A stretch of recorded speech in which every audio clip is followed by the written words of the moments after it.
À 29 jours du début des hostilités, tous les projecteurs sont braqués sur les infrastructures qui vont accueillir ce 9e jeu de la francophonie. Accompagné par le ministre des Sports et Loisirs, François-Claude Kaboulo-Moana Kaboulo, et celui des infrastructures et travaux publics, Alexis Guizaro, le Premier ministre Jean-Michel Sama-Lukonde a visité le site du Stade des Martyrs de la Pentecôte et Père Raphaël pour palper du doigt de l'avancement de travaux. Le chef du gouvernement a commencé sa visite au gymnase jumelé où les travaux sont quasiment finis avant de faire un tour au terrain annexe.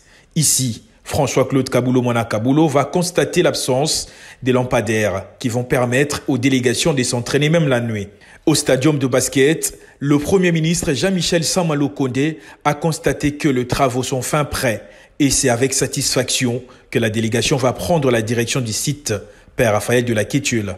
Sur place, le Premier ministre s'est rendu compte que le travaux avance à pas de tortue. Mais le directeur de l'entreprise T4H a rassuré au chef du gouvernement que les maisons préfabriquées vont accueillir les délégations au plus tard, le 15 juillet prochain. Mais les terrains de football pourraient prendre 2 ou 3 jours de retard avant que tout ne soit prêt. Le chef du gouvernement s'est montré rassurant à la fin de cette visite. Et de nous rassurer surtout qu'il n'y ait plus aucun obstacle vis-à-vis des entrepreneurs avec lesquels nous sommes sur le travail qu'ils doivent accomplir. Nous avons déjà des premières équipes qui vont commencer à nous arriver à partir du 13 et puis par la suite, il faut qu'on commence à se préparer à recevoir les différentes délégations avec les athlètes. Et conformément aux instructions qui nous avaient été données par son Excellence Monsieur le Président de la République, c'était de nous garantir vraiment qu'au niveau des infrastructures, nous soyons prêts, mais aussi au niveau organisationnel.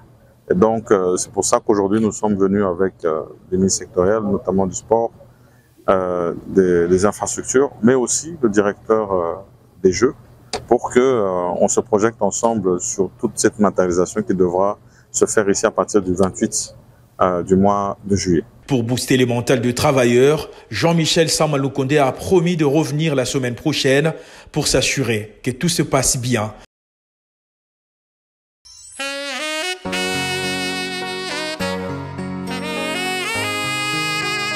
À l'argent, oui, le président de la CNI a dit que pour lui, il attend, il a 6 ou 7 mois d'arriéré et que le gouvernement a produit 100 millions qui doit être décaissé incessamment. Et la question de la sécurité, nous avons posé, mais ces questions-là, ce n'est pas à lui de résoudre parce que ce n'est pas lui qui gère le pays. L'application de ces revendications ne risque-t-elle pas d'avoir comme conséquence les reports des élections prévues le 20 décembre? Non, c'est comme ça que nous avons dit ceci. Nous continuons le processus et concomitamment aux autres éléments qui sont dans les calendriers, qui sont en train d'être faits, et concomitamment à ça, on fait l'audit du fichier électoral. Donc, ça ne va pas retarder la CNI. Téléphone, s'il vous plaît. Est-ce que vous commencez à voir avec nous? Téléphone,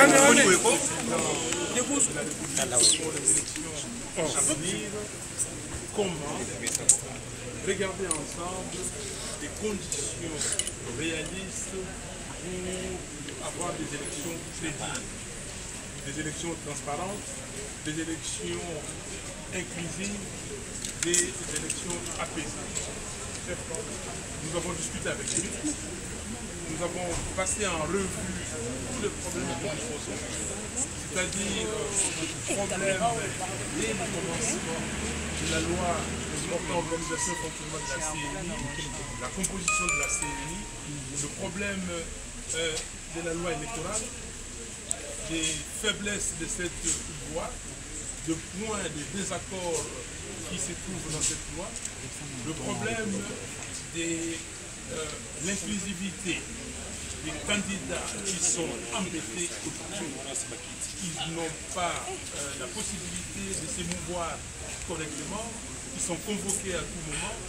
Nous avons parlé de problèmes surtout de la confection du fichier électoral.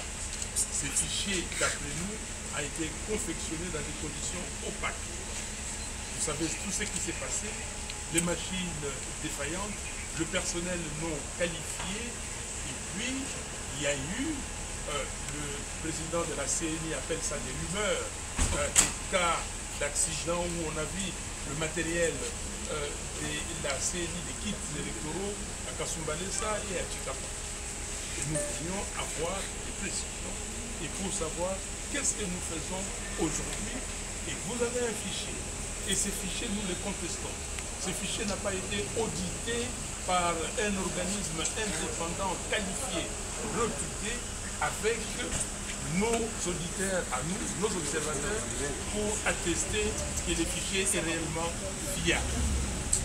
Vous avez vu, nous avons passé plus de 4 heures pour discuter de ces questions. Donc c'était sérieux. Le président de la CENI maintient que ce fichier est fiable d'après lui. Il dit que ce fichier a été audité et que son audit à lui a fait une recommandation qu'il va appliquer, implémenter. C'est quoi cette recommandation? C'est afficher les noms des électeurs tels que recensés. Nous avons dit, nous sommes d'accord que vous affichez les noms des électeurs, mais ce n'est pas suffisant. Il faut aller au-delà. Il faut l'audit externe par un cabinet réputé, indépendant de ces fichiers électoraux. Donc, pour l'instant, il a pris cette proposition qu'il va amener à la plénière de la commission électorale et après, nous aurons la réponse. Pour nous, donc, il est essentiel que les fichiers soient audités parce que ce processus des élections est fait sur base de confiance. Ce qu'il nous a dit, il s'est justifié, il a donné ses raisons et il a reconnu que ces genres de réunions, ou si ces genres de réunions étaient faits, organisés avant, on n'aurait peut-être pas eu de problème aujourd'hui. Mais nous sommes là où nous sommes, il faut éclairer les Congolaises et les Congolais, éclairer l'opinion internationale aussi sur la crédibilité de ces processus. Donc, ce qu'il faut comprendre, nous avons suggéré au président de la CENI que nous puissions tous avancer. Vous affichez la liste, les opérations continuent, mais l'audit aussi s'est fait. Si l'audit vient nous révéler que les fichiers étaient corrects, que les fichiers ont des faiblesses de 2-3% qu'on peut surmonter, nous sommes d'accord.